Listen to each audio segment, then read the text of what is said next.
Good evening. Warnings ignored and children left open to the worst kind of abuse. The report into the rape of a toddler at a Birmingham nursery makes shocking reading. Paul Wilson was jailed for life in 2011.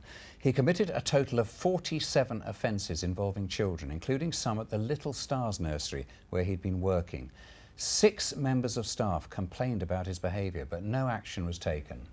Ben Godfrey has been looking at what lessons can be learned and how some nurseries are now installing expensive security systems to protect children and reassure their parents. CCTV cameras in nurseries would have been unthinkable a decade ago. Here at this Stourbridge nursery, 10 have been installed. Using a unique password, parents can check what their child is doing from their home computer. Putting your child into a nursery is the biggest decision you'll ever make, and adding that peace of mind for the parents, it's priceless really. So could a system like this have deterred 21-year-old Paul Wilson from raping a toddler? Today's serious case review partly blames poor management at Little Stars nursery in Nechells. 6 members of staff raised concerns about Wilson's behaviour, but today's report shows that safeguarding practices at the nursery were weak.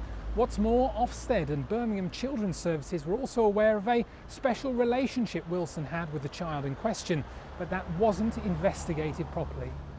The question of why is because people made a professional judgment that this was a matter of professional conduct, not a matter of child abuse. Nobody talked to the child, and if anybody got it wrong, it was the fact that nobody talked to the child.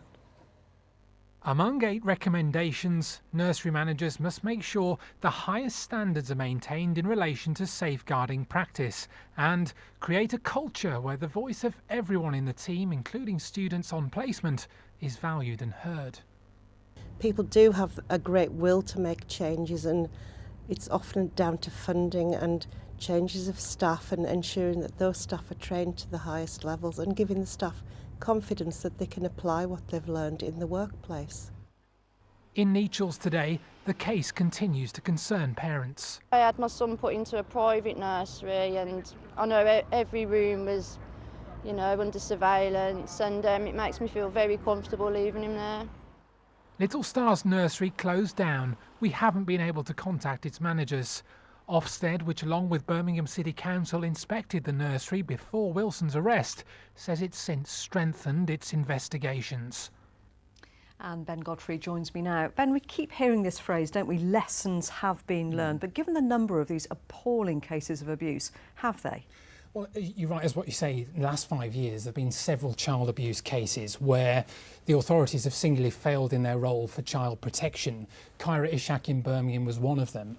What can we take from these? Well, there's a series of referrals that goes on with a child protection case, often involving many players. It can be very complex. One theme running through it is a lack of communication between them. That's one of the major criticisms as well. It's very complex though. Take Birmingham City Council. It's apologised tonight. It said it failed to properly respond to concerns about Paul Wilson. Actually, it had very little to do with this nursery. It was privately run, but the City Council has a responsibility for every child in the city. Now, we saw in your report that some nurseries have installed CCTV. How realistic an option is that? Well, if you imagine CCTV, some have also put in fingertip technology. £40,000 it will cost, but this case review today says it might be actually worthless. Deviants like Paul Wilson could actually get away with it anyway, and very little can be done to actually safeguard the children in care. OK, Ben Godfrey, thank you. Coming up later in the programme, 30,000